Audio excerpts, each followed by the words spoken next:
Assalamualaikum warahmatullahi wabarakatuh. Perkenalkan, saya Sheila Nursyabani dari kelompok 3 akan menjelaskan bagian pertama dari makalah kami, yaitu analisis dan rancang bangun pekerja.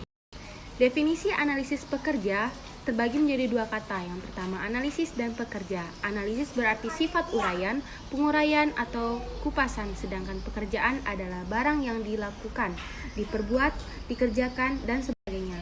Tugas, kewajiban, hasil bekerja atau perbuatan. Adapun analisis pekerjaan menurut para ahli, yang pertama, Nawawi mendefinisikan analisis pekerjaan adalah proses menghimpun informasi mengenai setiap jabatan atau pekerjaan yang berguna untuk mewujudkan tujuan bisnis sebuah perusahaan. Yang kedua, menurut Zainet AL, adalah analisis pekerjaan dapat diartikan sebagai proses pengumpulan dan pemeriksaan atas aktivitas-aktivitas kerja pokok di dalam sebuah posisi, serta kualifikasi, keahlian, pengetahuan, kemampuan, serta sifat-sifat individu lainnya. Dapat disimpulkan dari beberapa definisi menurut para ahli, analisis pekerjaan dapat diartikan sebagai suatu aktivitas untuk mengkaji, mempelajari, mengumpulkan, mencatat, dan menganalisis ruang lingkup suatu pekerjaan secara sistematis.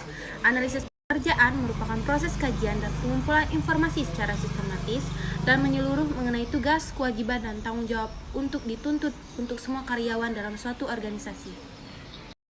Selanjutnya, proses analisis pekerjaan terbagi menjadi 5. Yang pertama, merencanakan analisis pekerjaan. Yang kedua, mempersiapkan analisis pekerjaan.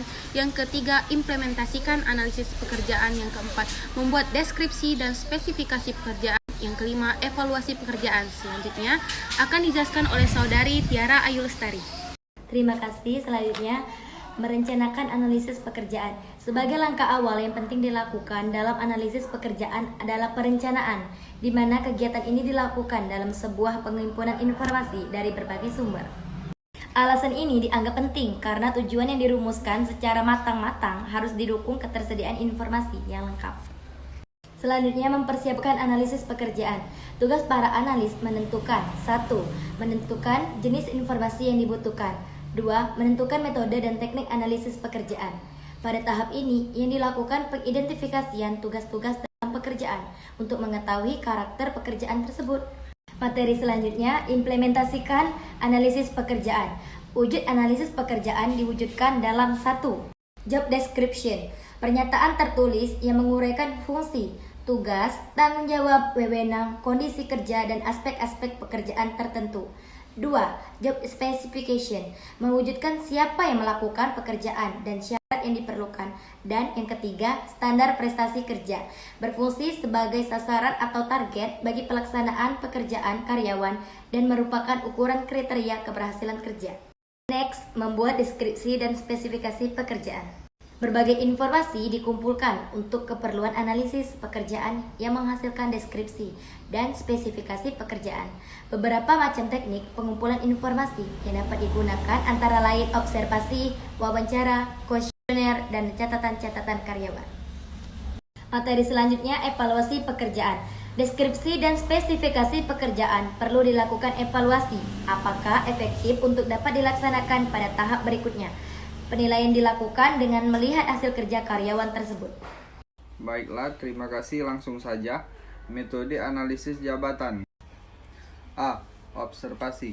Metode yang digunakan dalam mengumpulkan informasi dengan mengamati individu yang melakukan pekerjaan itu dan mencatatnya untuk menguraikan tugas dan kewajiban yang dilakukan. B. Wawancara. Pekerja diseleksi dan diwawancara secara langsung di tempat pekerjaan mereka yang terkait langsung dengan pekerjaan yang dianalisis. C. Angket. Dengan menggunakan angket, yang bersangkutan diminta untuk memberikan data-data mengenai jabatannya dengan kata-kata sendiri. Selanjutnya, yaitu metode analisis pekerjaan. 1. Analisis jabatan fungsional. Kualifikasi profesional yang pelaksanaan tugas dan fungsinya mensyaratkan penguasaan ilmu, pengetahuan, dan teknologi di bidang keahliannya. 2. Kuesioner analisis posisi. Instrumen yang sangat khusus untuk menganalisis pekerjaan apapun dalam hal aktivitas karyawan. Materi selanjutnya yaitu hasil analisis pekerjaan. Rentang pekerjaan adalah sejumlah tugas yang terdapat pada setiap pekerjaan. Rentang pekerjaan menunjukkan sejumlah tugas-tugas yang terdapat pada suatu pekerjaan harus diselesaikan oleh pemangkunya. Kedalaman pekerjaan adalah keleluasan pekerja dalam melakukan suatu pekerjaan. Kedalaman pekerjaan menggambarkan sejauh mana kebebasan individu untuk melaksanakan suatu pekerjaan tertentu.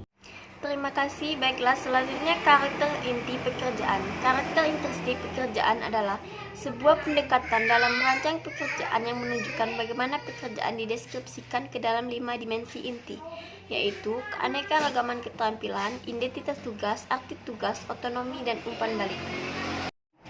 Metode analisis pekerjaan ada 5. 1. Keragaman keterampilan. Makin kurang keterampilan, makin membosankan pekerjaan. 2. Jati diri tugas. Tingkat sejauh mana penyelesaian pekerjaan secara keseluruhan. 3. Tugas yang penting. Tingkat sejauh mana pekerjaan mempunyai dampak yang berarti bagi kehidupan orang lain. 4. Otonomi. Tingkat kebebasan pemegang kerja. 5. Tingkat kebebasan pemegang kerja. Tingkat kinerja kegiatan kerja dalam memperoleh informasi tentang keefektifan kegiatannya.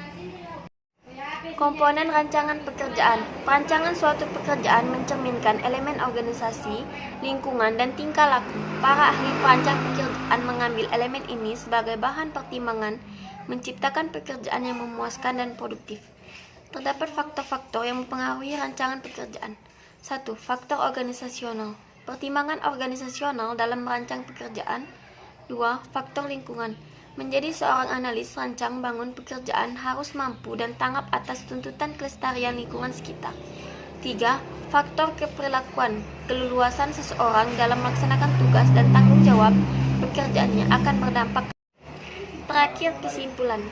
Job design merupakan tahap awal untuk menciptakan pekerjaan dengan cara merinci tugas dan tanggung jawab dalam suatu organisasi dengan menentukan apa, kapan, dan bagaimana tugas tersebut dapat berjalan. Tujuan utama dari job design adalah untuk efektivitas dan efisiensi sehingga pekerjaan dapat terselesaikan dengan hasil yang maksimum. Dalam job design terdapat metode yang ditawarkan untuk dapat mewujudkan efektivitas dan efisien tersebut. Job rotation, job alignment, dan job enrichment merupakan metode dari job design. Terima kasih.